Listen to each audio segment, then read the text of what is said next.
Salam uşaqlar, hər vaxtınız xeyir olsun. Bugün sizlərlə birlikdə doymuş və doymamış buxarlar izahlarına baxacağıq. Deməli, doymuş və doymamış buxarlar mövzusundan əvvəlcə buxarlanma və kondensasiya, buxarlanmanın sürəti və ona təsir edən amillərə baxaq. Əvvəlcə görək buxarlanma nə deməkdir uşaqlar? Maye molekulları həm hərəkətdən dolayı, yəni maye molekulları biz bilirik ki, nə edir? Hər zaman, hər daim hərəkət edir. Hərəkətdən dolayı kinetik enerjiyə, həmçinin maye molekulları hərəkət etdiyinə görə bir-biri ilə də qarşılıqlı təsirdə olduğuna görə biz də bilirik ki, qarşılıqlı təsir nədir? Potensial enerji. Qarşılıqlı təsirdən də potensial enerjiləri var. Yəni maye molekullarının həm kinetik, həm də potensial enerjiləri var. Uşaqlar, bəzi molekulların hərəkət enerjisi nədir? Yəni kinetik enerji.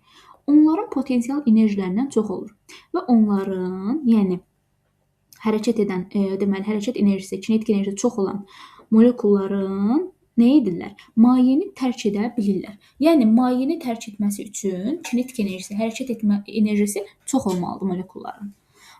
Deməli, kinetik enerjisi çox olan molekullar mayeni tərk edə bilirlər və səthdə bir neçə belə molekullar uşaqlar olur ki, onlar mayeni tərk edirlər. Baxın, mayenin səthində bir neçə belə molekullar olur ki, hansı ki kinetik enerjisi çox olur və onlar mayenin səthini tərk etməyə başlayırlar. Deməli, bu zaman buxar əmələ gətirirlər. Mayenin səthini tərk etdikdən sonra buxar əmələ gətirirlər. Yəni kinetik enerji potensial enerjisindən çox olduqda buxarlanma əmələ gəlir. Buxarlanan molekulların kinetik enerjisi çox olur və onlar kinetik enerjisi çox olanlar mayeni tərk edirlər. Uşaqlar, kinetik enerjidə temperaturla bilirik ki, necə asılıdır? Kinetik enerji ilə temperatur bir-biri ilə düz mütənasib asılıdır. Çünki niyə? Kinetik bərabərdir 2-3 KT düsturu var axı. Həmçinin oradan bilirik ki, kinetik enerji ilə temperatur düz mütənasibdir. Onda uşaqlar, qabda kinetik enerjisi nə olur? Qabda kinetik enerjisi, temperatur az olan molekullar qalır. Bu nə deməkdir uşaqlar? Yəni qabın içərisində, baxın, qabın içərisində temperaturu az olanlar, bir də kinetik enerjisi az olanlar qaldı. Niyə? Çünki temperaturu çox olanlar, kinetik enerjisi çox olan molekullar mayeni tərk etdi. Yerdə qaldı kinetik enerji ilə temperaturu az olanlar. Yəni qabın içərisində onlar qaldı. Buxarlanma uşaqlar mayenin səthində molekulların mayeni tərk etməsi prosesidir. Yəni ki, səthdə gedən prosesdir. Buxarlanma ona görə də deyirik, səthdə gedir. Uşaqlar, buxarlanma bir neçə amillərdən asılıdır. Buxarlanma mayenin deməli növündən asılıdır. Daha sonra mayenin temperaturundan asılıdır, mayenin növündən asılıdır, xarici təzyiqdən asılıdır. Xarici təzyiq, yəni uşaqlar, atmosfer təzyiqindən asılıdır.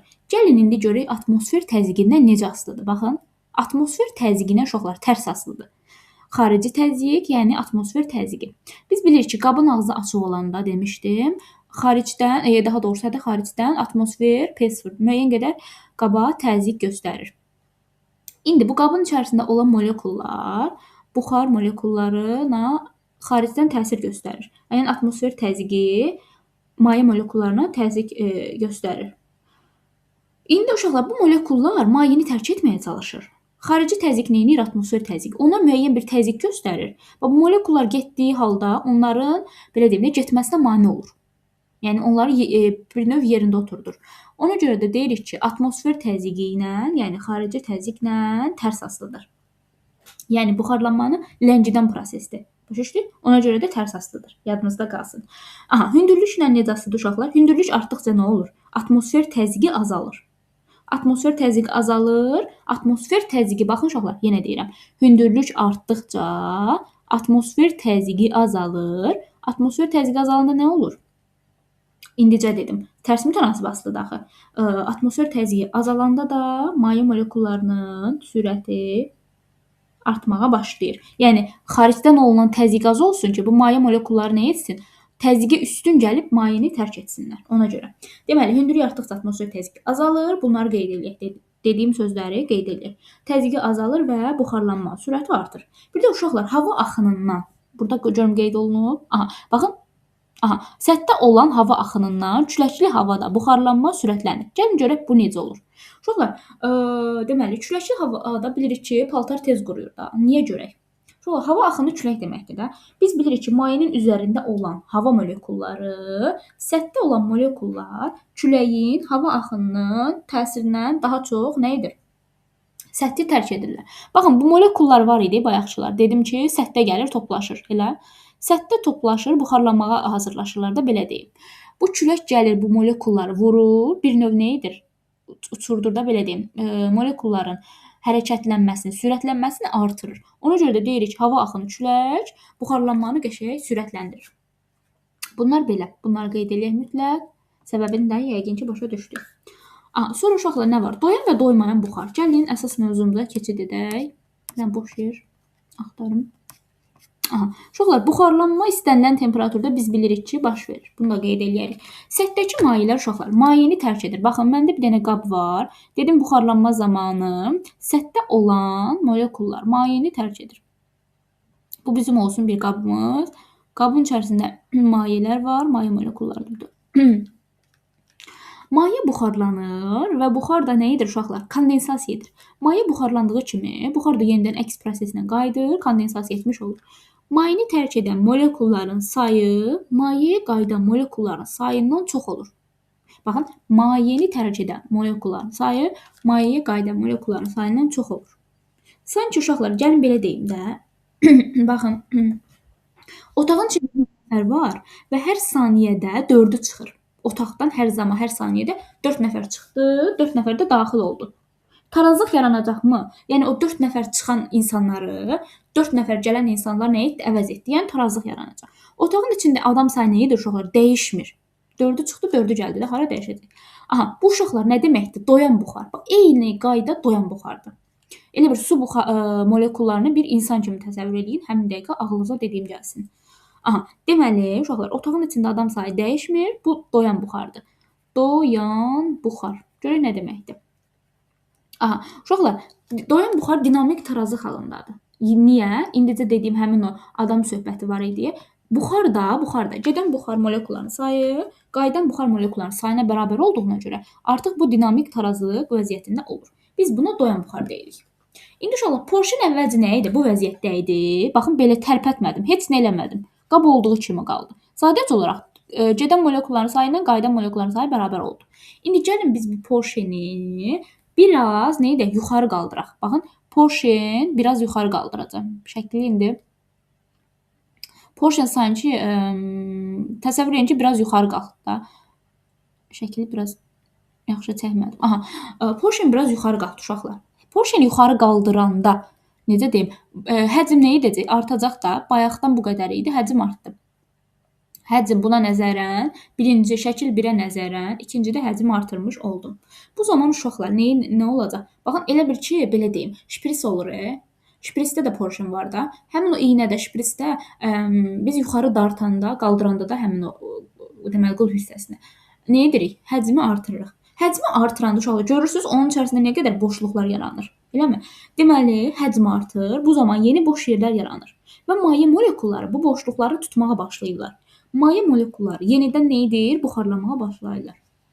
Baxın uşaqlar, yenə gəldim otaq məsələsinə. Yəni, əvvəlcə otaqda 100 nəfər adam var idi. 4-ü girdi, 4-ü çıxdı. Otaqda nə etdi? Tarazlıqda qaldı da, yəni doyan buxar halında oldu. Yəni, heç kim nə artdı, nə eksildi. Dinamik tarazlıq yarandı. Gedənlərin sayı qədər gələnlər oldu. İndi mən biraz otağı genişləndirirəm. Bu otağımızdır, otaq. Bunu genişləndirdim, həcmi qaldırdım, yuxarı artırdım porşeni. Uşaqlar, otağı genişləndirəndə otağa yeni stollar gətirdim. Otağı genişləndirdim, yeni stollar gətirdim, başladım. İndi uşaqlar, otaqda görəcək ki, insanlar boş yerlər var. Gəlib içəriyə də olacaqlar da, belə deyim. Boş stolları görüb gələnəcəklər. Bu zaman həcm artıranda yeni boşluqlar yaranır və maye molekulları uşaqlar yenidən buxarlanırlar.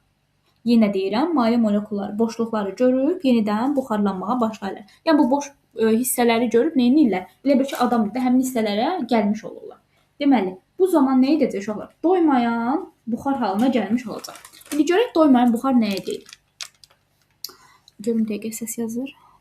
Kontrol edim.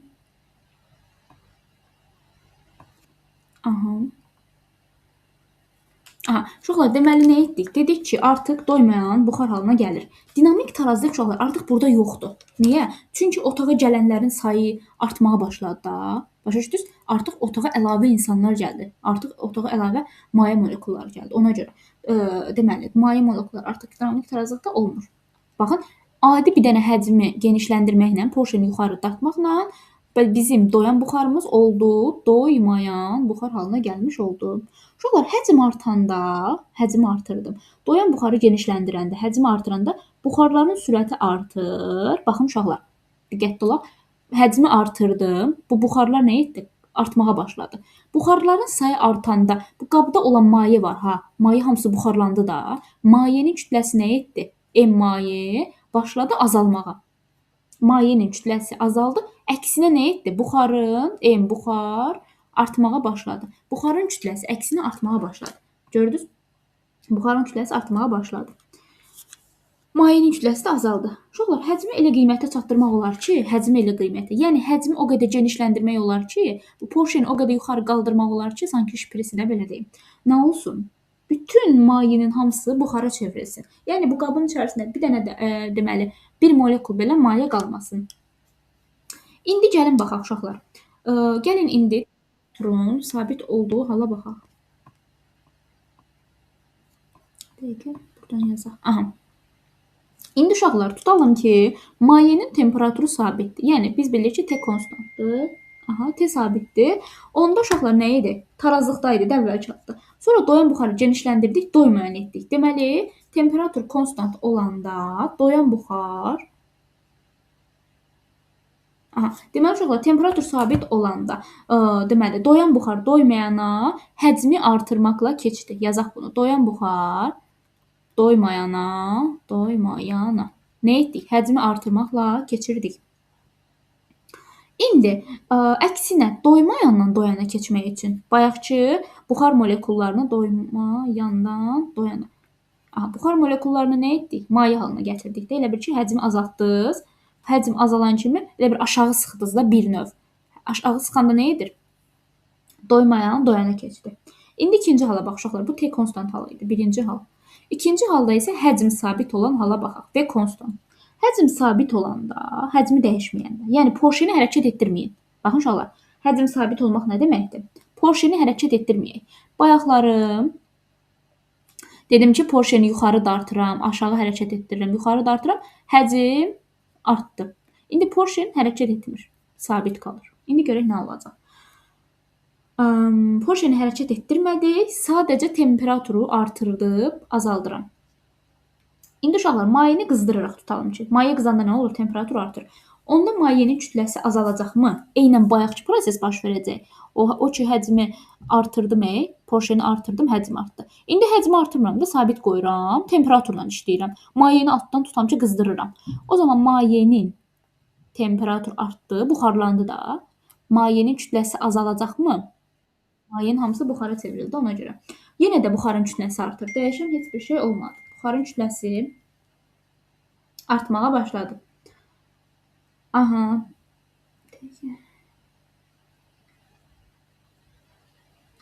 Deməli, mayenin kütləsi azaldı.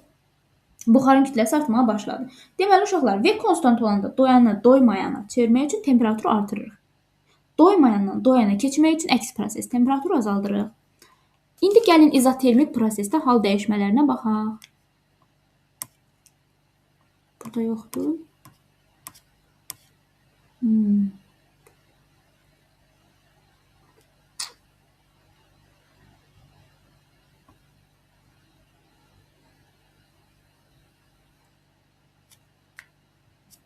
Nə yoxdur burada? Tamam. İndi çəkək. Uşaqlar, izotermik prosesdə buxarın hal dəyişmələri. Burada bir şey yer var. Uşaqlar, izotermik prosesdə buxarın hal dəyişməsi. Bunu mütləq çəkək. İzotermik prosesdə T konstant halında buxarın hal dəyişməsi. T konstant. Uşaqlar, izotermik prosesdə təzyiqin, sıxlığın, bir də konsentrasiyanın hal dəyişməsinə baxaq. Uşaqlar, birinci bu şəkil olur. İkinci qrafik belə. Üçüncüdə isə bu şəkildə. İndi baxaq görək nə deməkdir? V1 həcm olsun. Bu da V2 həcmi olsun. Həcm. Uşaqlar, birinci hissədə mayedir. Baxın, birinci hissədə nədir? Maye. Gəlin baxaq. Bura yazım, maye. Niyə uşaqlar? Çünki birinci hissədə qabda heç bir proses baş verməyəndə nə idi? Maye halındaydı. Qabın içərisində əvvəlcə mayemiz var. Maye. Başlanğıcda qabın içində yalnız mayemiz var. İkinci halda, bu ikinci halda biz baxın həcmi nə etdik? V1-dən V2-yə gətirdik. Artırdıq mı? Həcm artırdım. Necə artırdım? Porşeni hərəkət etdirməklə. Porşeni hərəkət etdirməklə. Deməli, həcm artırdım, porşeni qaldırdım və maye buxarlandı. V1-dən V2-yə gəldi. Mayenin üstündə buxar yarandı uşaqlar. Doyan hala keçdimi? Bəli. Deməli, maye doyan hala keçdi. İkinci halda doyan buxar yarandı. Sonra isə genişləndirməyə biraz da davam edirəm. Burada doyan halıdır. V2-dən biraz da bu tərəfə genişləndirdimmi? Genişləndirməyə davam edirəm porşeni. Maye azaldı. Niyə? Mayenin hamısı azaldı, buxara çevrildi. Buxar artdı, mayenin hamısı buxarlanır. Və qabın içində yalnız nə oldu uşaqlar? Buxar molekulları qalır və doymayan buxar yaranır. Deməli, bu hal bizim doymayan prosesimizə uyğundur. Deməli, birinci halda maye, ikinci halda doyan buxarda nə olur? Maye ilə buxar qarışığı olur da. Həm maye, həm də buxar olur. Üçüncü halda yalnız nə oldu? Buxar. Üçüncü halda ona görə buxardır. Əvvəlcə də qabın içərisində maye var idi. Mayədən gəldik buxar prosesinə. Deməli, doymayan buxar uşaqlar ideal qaz qanunlarına tabedir. Bunu mütləq qeyd edin. Doymayan buxar, doymayan ideal qaz qanunlarına tabedir. Gəlin görək həqiqətən də tabedir. Bax, qrafik özü təsdiqləyir. İndi baxaq.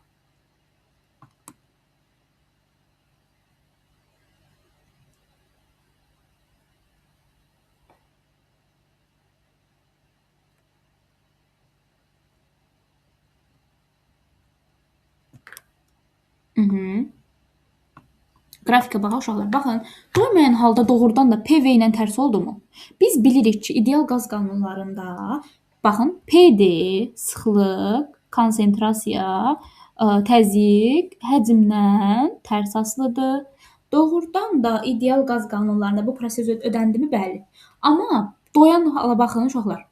Doyan hal ideal qaz qanunlarına tabe deyil. Niyə? Çünki baxın, qrafikə baxın, PN, rho V-dən sabit asılıdır.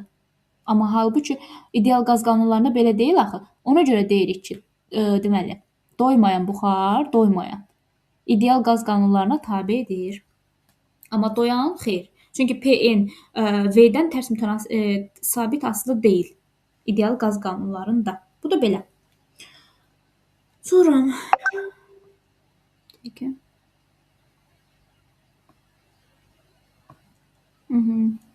uşaqlar, deməli, izotermik prosesdə temperatur konstant olanda, həcmi artıranda mayenin kütləsi və həcmi azalır. İndi izotermik prosesdə bunu yəqin ki, qeyd edərsiniz. Xəttimin səliqəsiz olduğuna görə üzrlü sayın. İzotermik prosesdə temperatur konstant olanda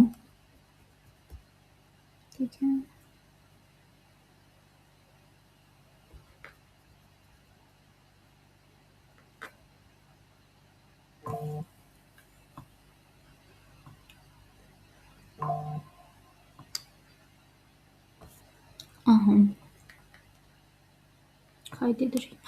Deməli uşaqlar, izotermik prosesdə dedik ki, T konstant olur və həcmi artıranda mayenin kütləsi və həcmi azalır. Uşaqlar, baxın. Həcmi artıranda mayenin kütləsi və həcmi azalır. Niyə? Çünki qabın içərisində maye var idi. Porşeni qaldırdım yuxarı, həcmi artırdım. Qabın içində olan mayələr neyinədir? Molekullar azaldı, maye molekullarının həcmi azaldı. Əksinə buxarlara çevrilib baxın. Buxarın kütləsi və həcmi artacaq. Yazıram mayenin M maye, V maye azaldı. Əksinə buxarın kütləsi və həcmi artdı. M buxar, bir də ki sayı da artdı da N buxar. Hələ ki buxar molekullarının sayını qeyd edək. Deməli uşaqlar, həm buxarın həcmi artdı, həm də N sayı. Biz bilirik ki, uşaqlar, sıxlıq nədir? Rho bərabərdir. M bölünsün V düsturundan təyin olunur. M buxar bölünsün V bərabərdir. İndi niyə sıxlıq dəyişmədi bayaqki prosesdə? Onu izah edirəm uşaqlar. Biz bilirik ki, kəsrin məxrəc və surətini eyni qədər artıranda və yaxud da azaldanda sıxlıq dəyişməyəcəkmi? Ona görə də sıxlıq dəyişməyəcək. Baxın, buxarın kütləsi ilə deməli, daha doğrusu buxarın kütləsi ilə buxarın həcmi ikisi də eyni qədər artdığına görə dedik mayenin sıxlığı, mayenin həcmi azaldı, buxarınki artdı da. Buxarın kütləsi ilə sıxlığı, həcmi. Ona görə də buxarın kütləsi ilə həcmi artdığına görə sıxlıq dəyişmədi. Hansı prosesdə? Doymayan. Aha, deməli bu hal. Daha sonra n bərabərdir konsentrasiya, n bölünsün V düsturunu bilirik. Yenə də n artdı, həcm də artdı. Kəsrin sürəti və məxrəci eyni qədər artıb və yaxud azalanda kəmiyyət dəyişmir. N konstant oldu. Və yaxud da P bərabərdir KNT. O da bərabərdir konstant. Eyni proses yenə baş verəcək. Ona görə də uşaqlar, üzr istəyirəm, doyan buxar. Ona görə də doyan buxarda P, rho, n bərabərdir konstant. Bayaqçı qrafik çəkmişdim ha. Bax, onun izahıdır. Onun altına qeyd edərsiniz. Ona görə də uşaqlar, məhz buna görə doyan buxar ideal qaz qanunlarına tabe deyil. Deməli, doyan buxar ideal qaz qanunlarına tabe deyil. Biz də bilirik, ideal qaz qanunlarında kütlə dəyişmir. Amma uşaqlar, burada gördünüz, kütlə dəyişdi. Niyə? Çünki mayenin çoxu buxarlandı da, kütlə dəyişdi. Bu belə. Doymayan prosesi, uşaqlar, gəlin, baxaq. Dedik ki, T konstant olanda doymayan buxarın həcmini artıraq. Deyək. Yine bunu silim.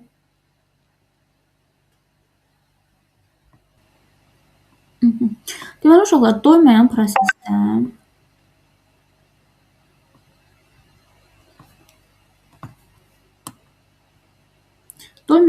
dedik, Porsche'ni nə edirik? Yuxarı qaldırmaqla doymayan buxarın həcmini artırmış olduq.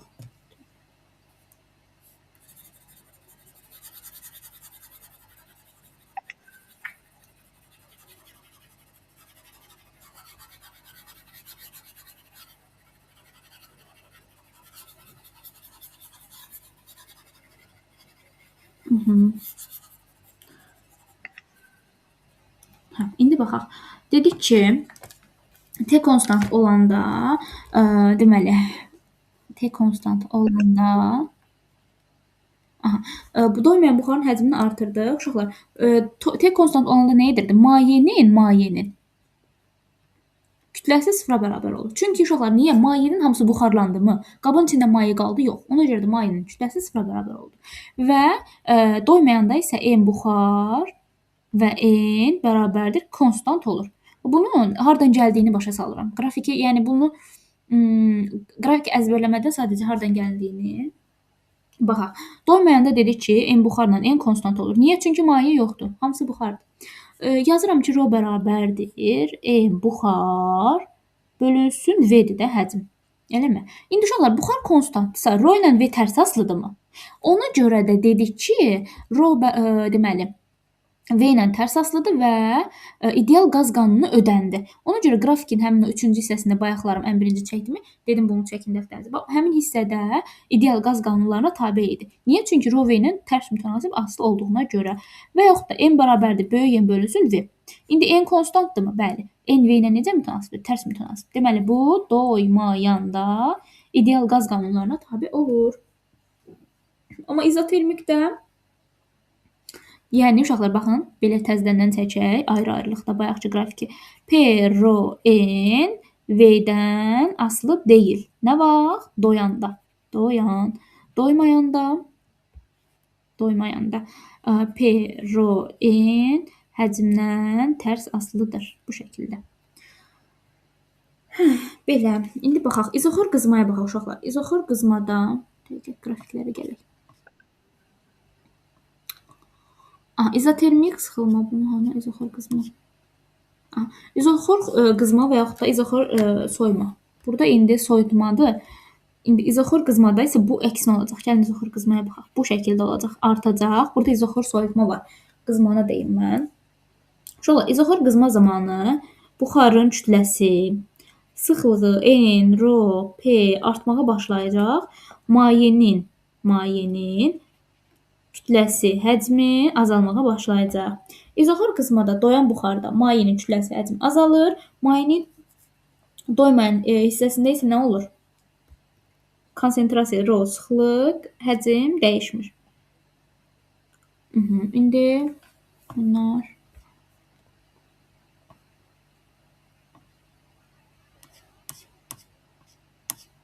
İndi isə uşaqlar havanın rütubətinə baxaq. Biz bilirik ki, hava müxtəlif qazlar qarışığından, hansılardan? Azotdan, oksigendən, karbon qazından, su buxarından ibarətdir. Doğrudur. Deməli, havada müxtəlif qaz molekullarından ibarətdir. Dəqiqə.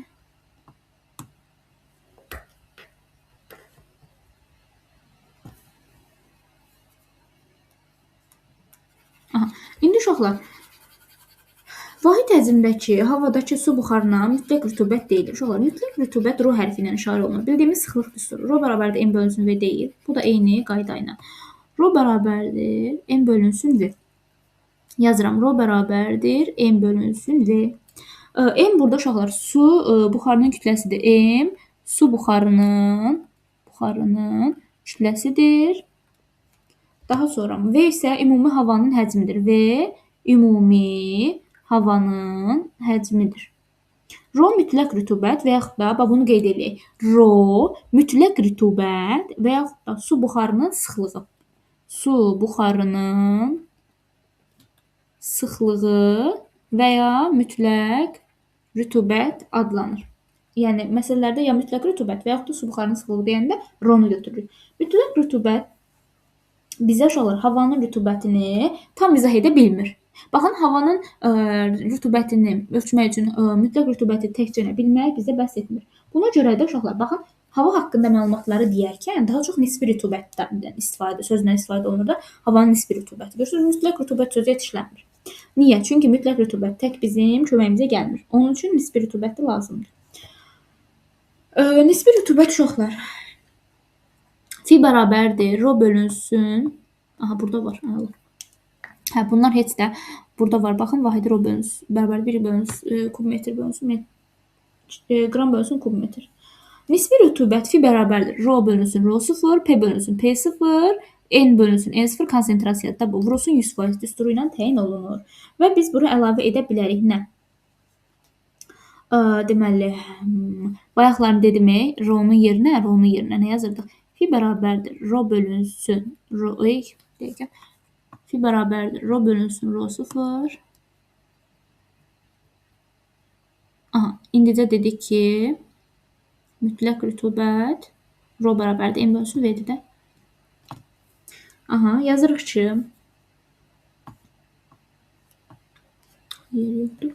fi bərabərdir,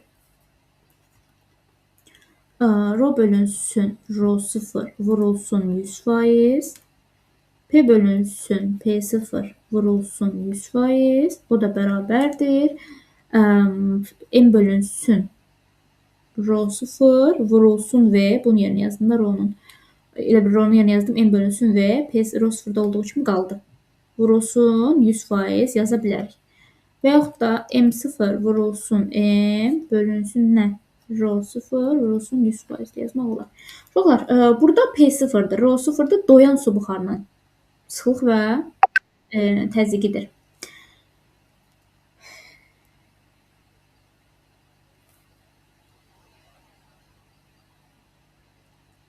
Finin, deməli, finin rhodan, p-dən, n-dən asılı qrafiki düz mütənasibdir. Doymayan kəmiyyətlərlə düz mütənasibdir. Amma doyanla tərs asılıdır. Yəni deməli, fi rho 0-la, p 0-la tərs asılıdır. Doyanla tərs asılı olur. Belə. Baxım görüm uşaqlar nə qaldı. Bunlar bu qədər uşaqlar. Digərlərini buradan oxuyarsınız. Qeyd olmayanları, əsas dediyim qeydləri çıxarsaq, məsələlərin 90%-ni yaza biləcəksiniz. Bu qədər uşaqlar, hələlik. Sağ olun.